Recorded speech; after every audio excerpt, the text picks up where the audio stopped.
Hello. Hello. Hello. Hello. Hello. Hello. Hello.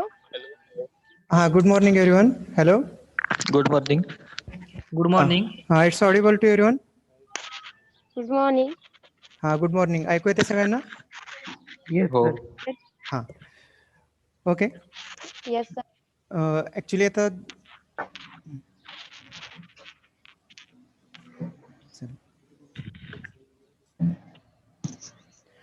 ठीक आहे. तुमच्या शेड्यूलमध्ये ॲक्च्युली ह्या ठिकाणी तुमचं बेसिक सिव्हिल इंजिनिअरिंगचं लेक्चर होतं. पण ह्या ठिकाणी सध्या मी कंडक्ट करतोय इंजिनिअरिंग मेकॅनिक्सचं लेक्चर होईल. आणि तुमचं लंच ब्रेक नंतर तुमचं बेसिक सिव्हिल इंजिनिअरिंगचं लेक्चर होईल. Okay.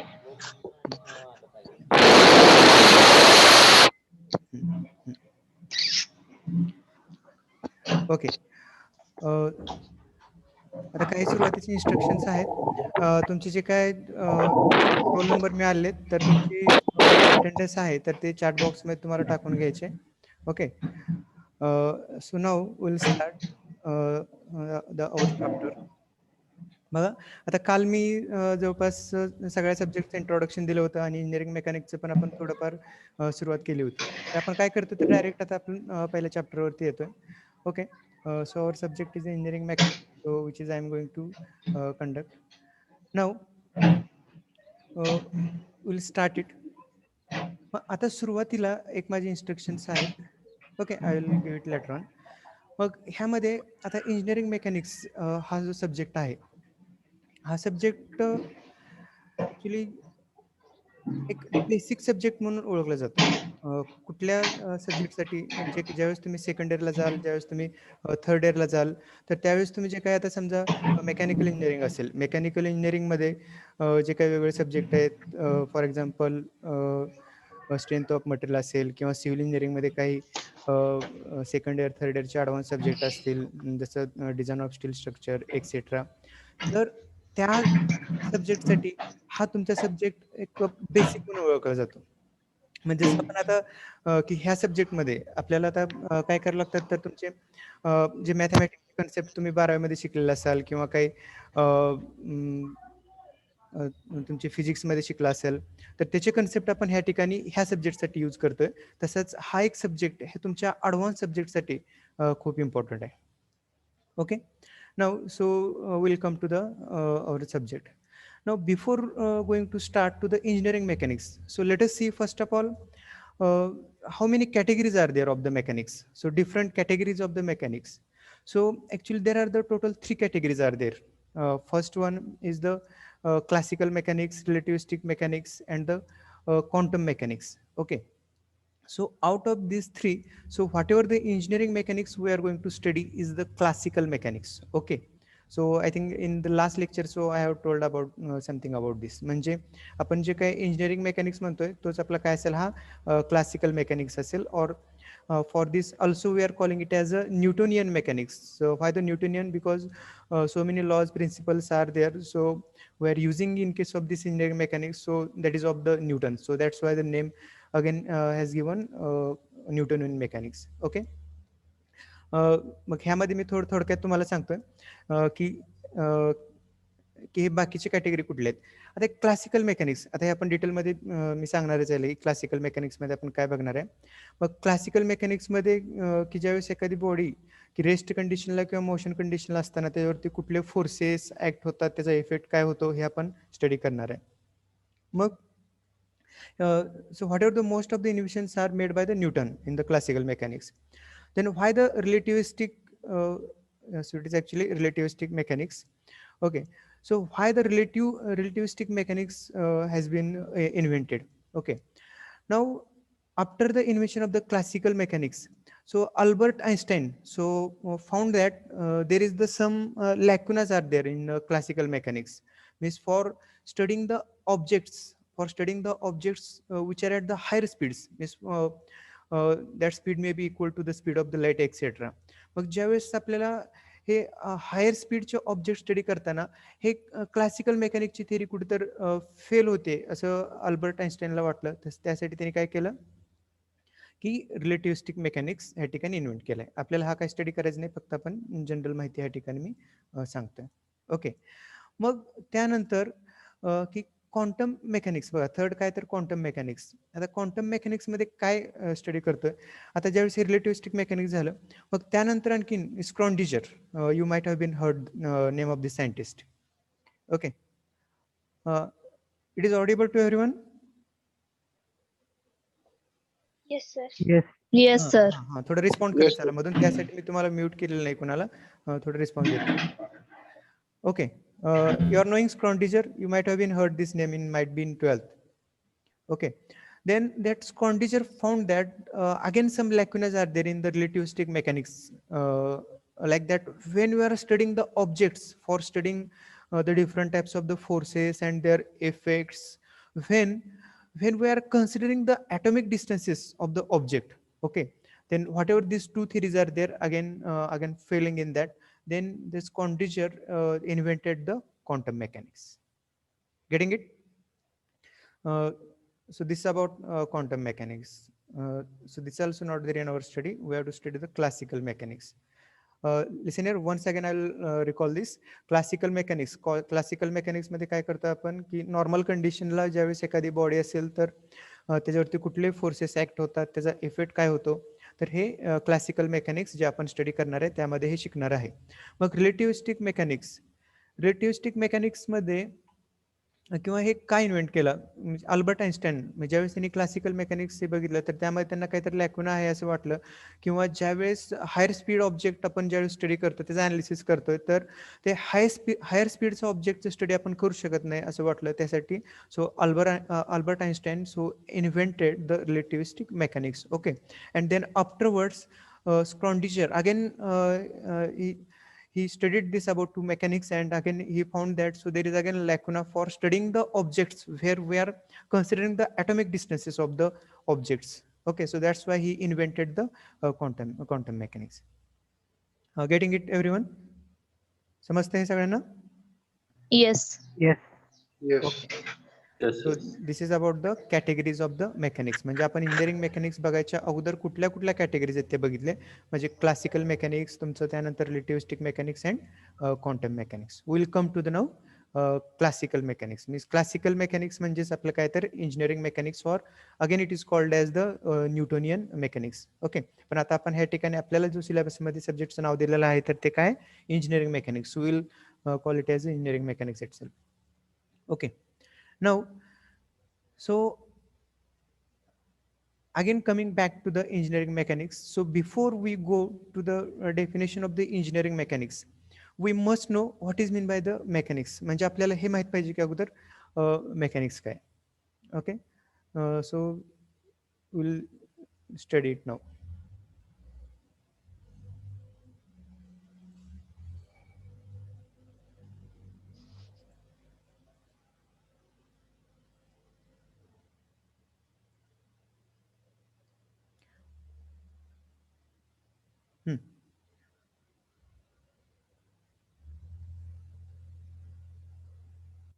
ही स्क्रीन दिसते सगळ्यांना?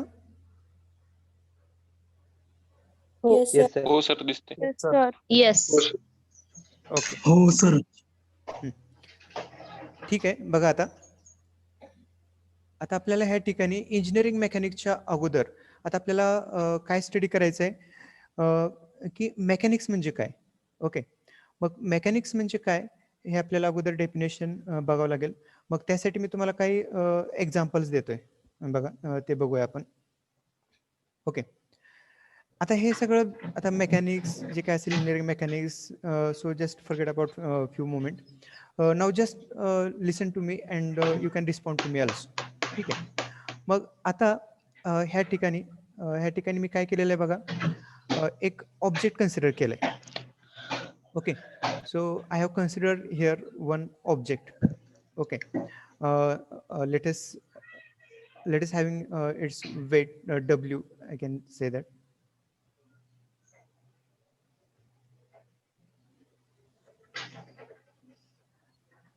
हा, लक्षात येत आहे? एक ह्या ठिकाणी काय केलं मी, एक ऑब्जेक्ट कन्सिडर केलाय, मग तुम्ही त्याला ऑब्जेक्ट म्हणू शकता, एखादा ब्लॉक म्हणू शकताय. Okay, and suppose which is resting on the ground here. Okay, मग ह्या ठिकाणी आता आपल्याला माहित आहे की ज्यावेळेस आपण एखादा ऑब्जेक्ट आहे, आपण काय केलेलं आहे, तर हा ग्राउंडवरती ठेवलेला आहे. So we are knowing that, so whatever the weight is there, weight of this object, so how it will act, you can respond. Downward. Vertically downward. Okay, very good. So we are knowing that, so whatever its weight is there, so where it is going to be act in the downward. बराबर, हे downward direction ला act होणार आहे. And then in the 12th or before that also, in 10th or before that, you might have, you have studied that Newton's laws. We are knowing Newton's third law. What is it? Newton's third law काय? Every reaction one. opposite and equal. हा, एक जण सांगा. What is it? Every action has equal and opposite reaction. Very good. Every action has equal and opposite reaction. Correct, absolutely correct. Means for every action there is equal and opposite reaction. We are knowing that. Means here, so what happens? So whatever the weight is there of this body is acting in the downward direction. Okay, then what will happen here now? If weight is acting in the downward direction, then what will happen? So from the ground surface, so what will be created? Normal reaction. Correct. म्हणजे ज्यावेळेस या ठिकाणी weight downward डायरेक्शनला act होणार आहे, तर ह्या ठिकाणी एक अपोजिट रिएक्शन क्रिएट होणार आहे. Okay, normal reaction will be created, will consider it as a R, will denote it by the R. Means as per the Newton's third law, means what will happen when the weight of the body is going to be act in the downward direction, then at that time, so there will be the equal and opposite reaction will be created, and that we are calling it as a normal reaction. And here, so I have denoted by the letter capital R. Getting it? म्हणजे आपण काय करतोय बघा, आता हे जे काय object आहे, आता हे कुठल्या कंडिशनला घेतलेलं आहे, तर मी रेस्ट कंडिशनला स्टडी करतोय. बरोबर, आपण हे कुठल्या कंडिशनला स्टडी करतोय, रेस्ट कंडिशनला स्टडी करतोय, म्हणजे ज्यावेळेस हा ऑब्जेक्ट हा स्थिर असेल. ओके, म्हणजे ह्या ठिकाणी काय बघितलं आपण, means in the rest condition when you are putting or keeping any object on the ground. Okay, means its weight is going to act in the downward direction, and then from the ground surface, so normal reaction will be created. बरोबर आहे. मग ह्याचा effect काय, की आता ह्या ठिकाणी ज्यावेळेस वेट डाऊनवर्ड डायरेक्शनला ऍक्ट होतोय, ह्या ठिकाणी नॉर्मल रिएक्शन क्रिएट होते, म्हणजे ह्या फोर्सेसमुळेच ऍक्च्युअली काय होतंय, तर हा तुमचा ऑब्जेक्ट रेस्ट कंडिशनला राहतोय. मग आता एक I will ask one question. ठीक आहे, की समजा एक इन जनरल, आता समजा ह्या ठिकाणी नॉर्मल रिएक्शन जर का क्रिएट नाही झाली, एक इमॅजिन करा, तर काय होईल, म्हणजे काय होऊ शकतं? ऑब्जेक्ट खाली जाईल. Very good. म्हणजे ते कसं आहे माहिती आहे का, आपल्याला चिखल माहित असतो बघा, म्हणजे आपण जेव्हा चिखलामध्ये पाय ठेवतो, तर काय होतं, so our legs move inside. Okay, कधीपर्यंत, until and unless something reactive force will not be created there. म्हणजे ह्या ठिकाणी काय, की हे फोर्सेस ऍक्ट होत आहेत, म्हणजे तुम्ही जे काय ह्या ठिकाणी बघतोय, की जे वेट डाऊनवर्ड डायरेक्शनला ऍक्ट होतोय, त्यावेळेस एक रिएक्टिव्ह फोर्स तयार होतोय, म्हणजे ह्या फोर्सेसमुळे काय होतंय, तर तो ऑब्जेक्ट हा रेस्ट कंडिशनला राहतोय. Getting it? मग आता बघा, मी मेकॅनिकच्या डेफिनेशन कडे येतोय. Listen it carefully now. Okay, now so whatever this mechanics, so first thing is that, so whatever mechanics is there, so it is the branch of physical science, you have to remember. So it is the branch of physical science. हे काय, तर तुमची physical सायन्सची एक branch आहे. Okay, ज्यामध्ये आपण काय स्टडी करतोय, की ज्यामध्ये आपण की एखाद्या ऑब्जेक्टवर, ओके, एखाद्या ऑब्जेक्टवर कुठले वेगवेगळे फोर्सेस ऍक्ट होतात आणि त्याचा इफेक्ट काय होतो, हे आपण काय करतोय, तर स्टडी करतोय. मग कुठल्या कंडिशनला, रेस्ट कंडिशनला ॲज वेल ॲज मोशन कंडिशनला. बरोबर, आता तुम्हाला मी मोशन कंडिशनचं एक एक्झाम्पल सांगणार आहे, पण त्याच्या अगोदर आपण थोडी हे डेफिनेशन बघूया. बघा, mechanics means what, it is the branch of physical science which deals with study of forces आता स्टडी ऑफ फोर्सेस म्हणजे ह्या ठिकाणी रेस्ट कंडिशनचं मी एक्झाम्पल घेतलंय. स्टडी ऑफ फोर्सेस म्हणजे आता ह्या ठिकाणी कुठले कुठले फोर्सेस आहेत या ठिकाणी, एक नॉर्मल रिॲक्शन आहे आणि Normal. वेट आहे.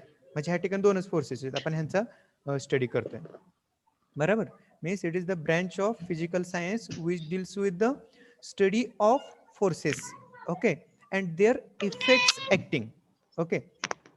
देअर इफेक्ट्स ऍक्टिंग म्हणजे आता ह्या ठिकाणी फोर्सेसचा स्टडी केला, ह्याचा इफेक्ट काय होतं की बॉडी रेस्ट कंडिशनला राहते. बरोबर आहे का? ओके. म्हणजे ह्याचा इफेक्ट काय होतो तर बॉडी ही रेस्ट कंडिशनला राहते. मग so what you can say it is the branch of physical science which deals with study of forces and their effects acting on body at rest as well as motion condition. So this is the definition of your mechanics. Getting it? म्हणजे आता ह्या ठिकाणी मी एक दुसरं एक example घेतो motion कंडिशनचं. हे काय रेस्ट कंडिशनचं एक्झाम्पल सांगितलं. सो कन्सिडर एक लिफ्टचं उदाहरण देतोय मी. So consider the lift. Okay. मग लिफ्ट आता हे ऍक्च्युली तुमचं डायनामिक्स मध्ये पुढे येणार आहे. ह्याच्यावरती आपल्याला एक्झाम्पल वगैरे बघायचे आहेत आपल्याला. मी फक्त तुम्हाला माहिती सांगतोय. आता लिफ्ट माहिती आहे आपल्याला सगळ्यांना. बरोबर. Yes. हां. Means suppose those are going through the lift. बरोबर. Suppose will consider the one person so it is moving through the lift. मग ह्या ठिकाणी काय होणार आहे की whatever the person will there so whatever its weight is there so it is going to be act in the downward direction. Okay, so I will consider it as a W1. Okay, because one more weight will be there. That will be weight of this elevator cage. The lift पण असणार आहे ह्या ठिकाणी W2. Getting it? And consider whatever this lift is there, so it is moving in the downward direction with the acceleration A. Getting it? Means when this lift is moving in the downward direction at that time, so whatever the weight of that person, weight of that lift is going to act in the downward direction, and some resistive force will be there from that inside of that lift. So that will consider it as a R. ठीक है? And so as per the D'Alembert principle, one principle we have to study in our section second. At that time we will see in detail. Just for understanding purpose, for example purpose I am telling here. मग ज्या वेळेस ह्या ठिकाणी तुमची lift ही downward डायरेक्शनला move होत असते. Okay. म्हणजे downward डायरेक्शनने ऍक्सिलरेट होत असते. तर ह्या ठिकाणी एक इनर्शिया फोर्स हा तुमचा अपवर्ड डायरेक्शन मध्ये ऍक्ट होत असतो. ह्या ठिकाणी M A. So where I am showing it by the M A. So we are calling it as inertia force. So M we can replace by the W/G into A. ठीक आहे. म्हणजे आता बघा मला काय डिटेल आपल्याला पुढे आपण बघणार आहे. म्हणजे फक्त काय म्हणायचं की ह्या ठिकाणी की ही ज्यावेळेस लिफ्ट ही डाऊनवर्ड डायरेक्शन मध्ये मूव्ह होते तर ह्या ठिकाणी तुमच्या कुठले कुठले फोर्सेस ऍक्ट होतात मला सांगा. आता कुठले कुठले फोर्सेस आहेत? सगळे फोर्सेस सांगा. Stress. Inertia. Gravitational force.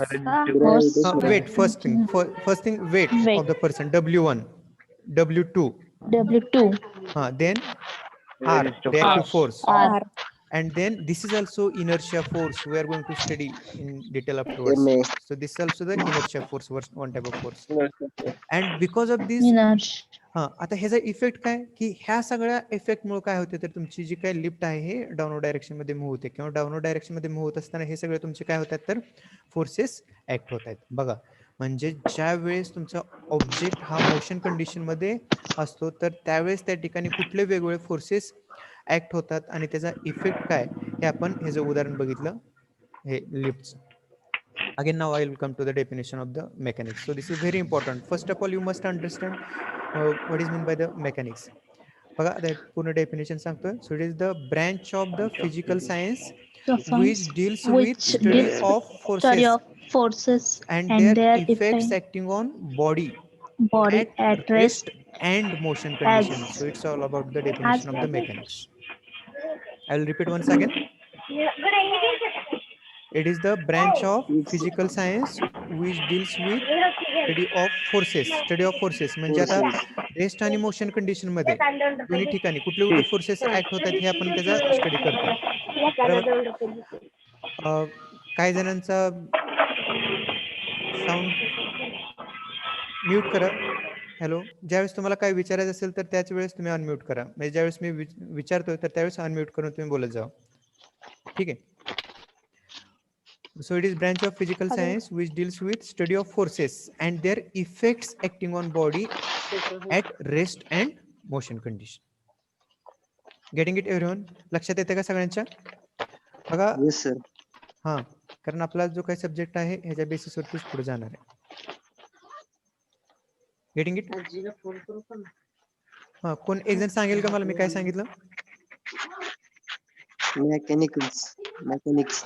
हा, is the branch of It's a branch of physical science which deals with study of forces हा and their effects acting for body rest Body. as well as motion.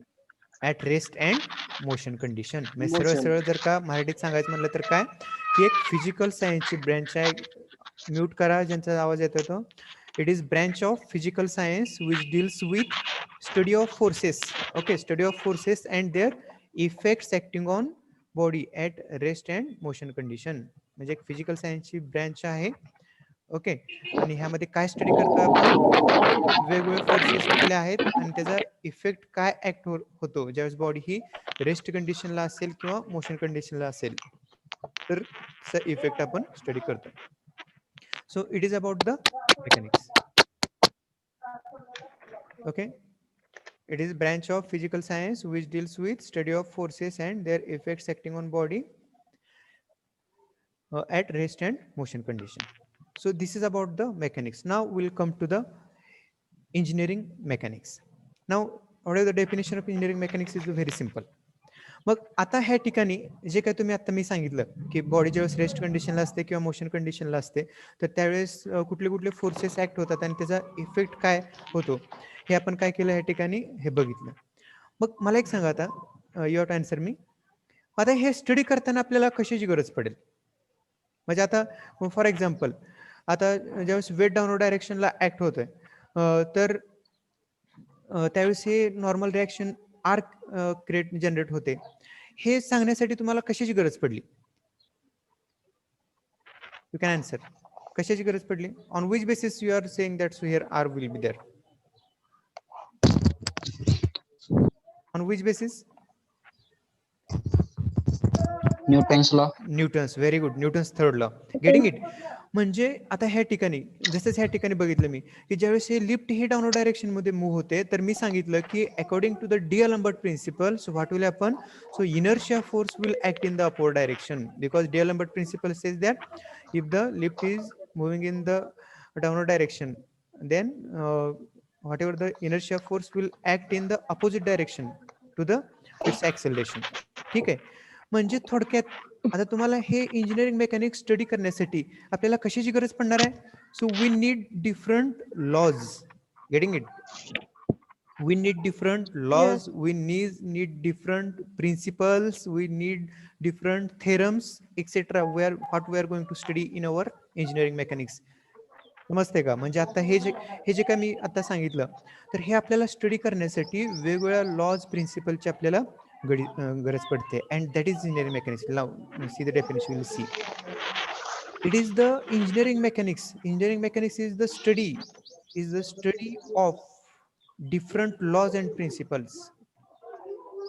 Okay, it is the study of the different laws and principles, theorems etc. you can consider. Okay, it is the study of different laws and principles. आणि हे कशासाठी study करतोय आपण? कशासाठी study करतोय? की जे वेगवेगळे प्रॉब्लेम सॉल्व्ह करण्यासाठी. Means what you can say study of the different laws and principles to solve the different engineering problems. Getting it? हे कशासाठी स्टडी करतो तर वेगवेगळे इंजिनिअरिंग प्रॉब्लेम्स सॉल्व्ह करण्यासाठी आपण हे स्टडी करतोय.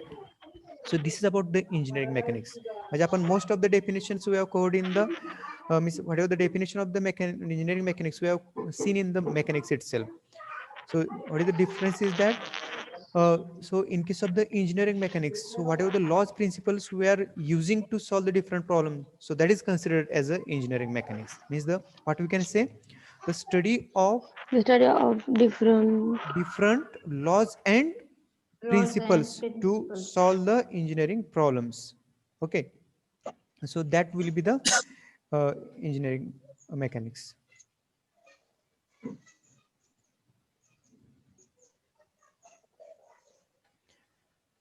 ओके, हा, गेटिंग इट एव्हरीवन?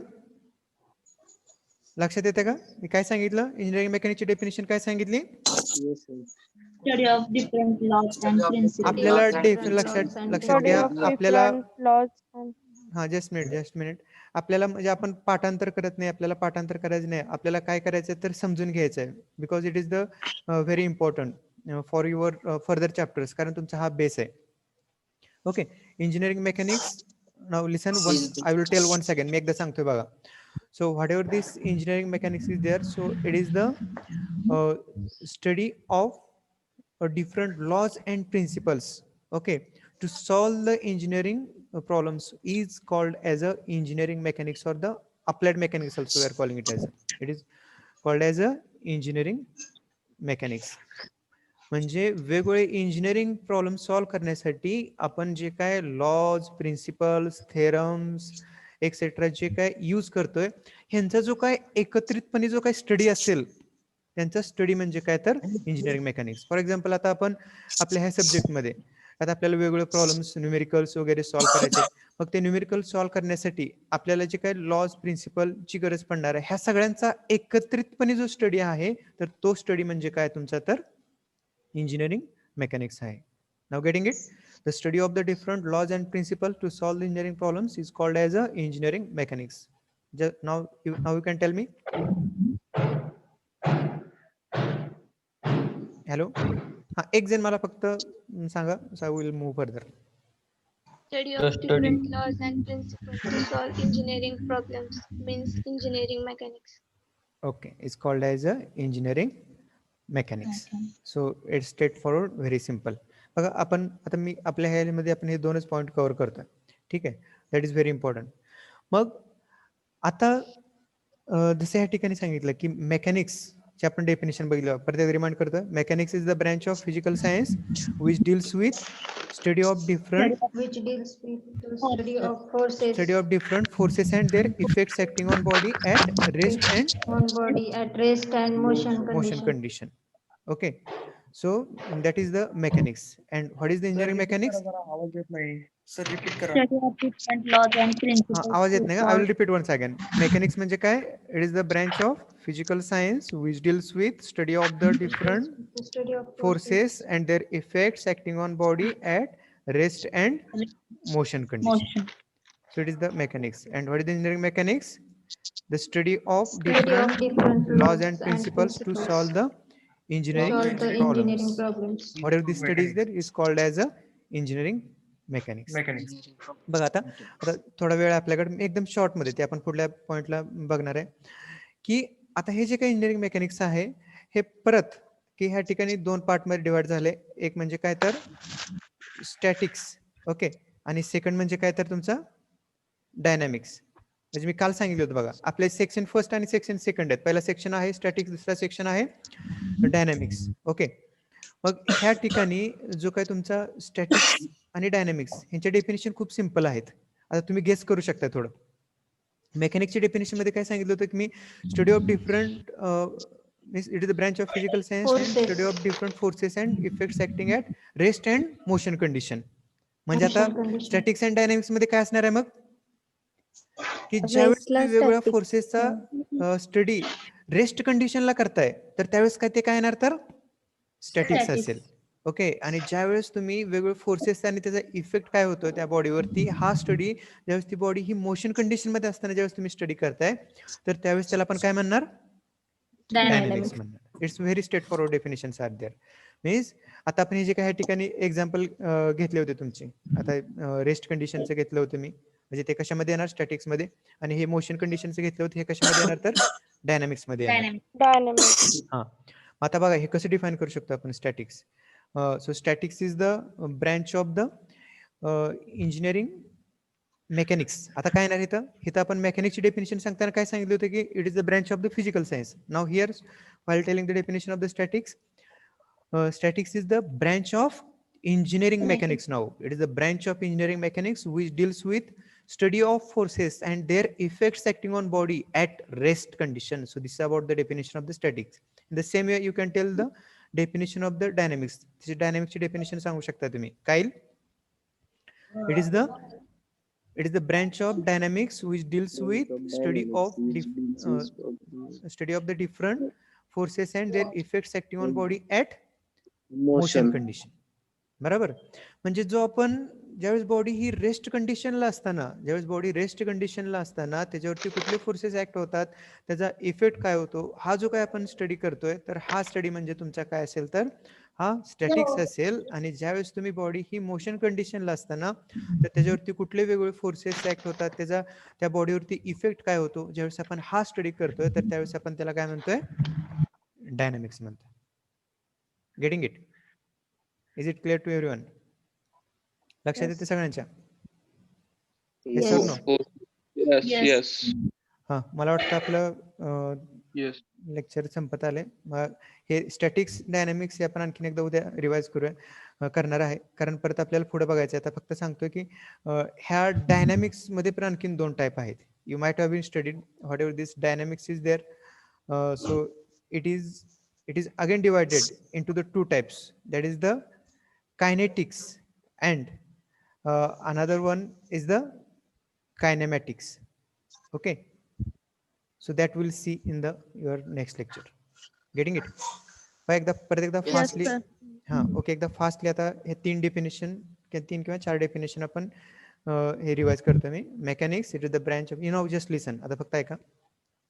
मेकॅनिक्स म्हणजे काय? It is the branch of physical science which deals with study of forces and their effects acting on body at rest and motion condition. म्हणजेच काय की ज्यावेळेस बॉडी ही rest कंडिशनला किंवा motion कंडिशनला असताना त्या जे काही वेगवेगळे फोर्सेस आहेत, त्यांचा कुठले वेगवेगळे फोर्सेस आहेत, त्याचा इफेक्ट काय होतोय, आपण ह्यामध्ये स्टडी करतोय, की जी फिजिकल सायन्सची ब्रँच आहे मेकॅनिक्स. आणि इंजिनिअरिंग मेकॅनिक्स मध्ये काय, the study of the different laws and principles to solve the engineering problems. It will be considered or it will be called as a engineering mechanics. बरोबर. म्हणजे आता जे काय तुम्हाला सांगितलं वेगवेगळे फोर्सेस, त्याचा इफेक्ट काय, हे स्टडी करण्यासाठी आपल्याला जे लॉज प्रिन्सिपल्स लागतात ह्यांचा स्टडी म्हणजे इंजिनिअरिंग मेकॅनिक्स. आणि हे परत 2 टाईप मध्ये डिवाइड झाले.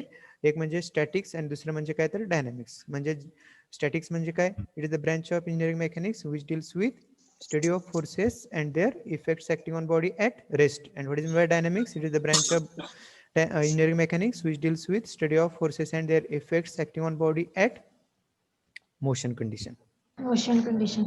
Getting it? हे लक्षात येतं का? आणखी आपण परत एकदा हे रिवाइज करूया. Okay, getting it? So remaining part, so we'll continue in the next lecture. So many different basic concept again etc. we have to see it. आता सगळ्यांनी अटेंडन्स मार्क करा तुमच्या चॅट बॉक्स मध्ये. ओके,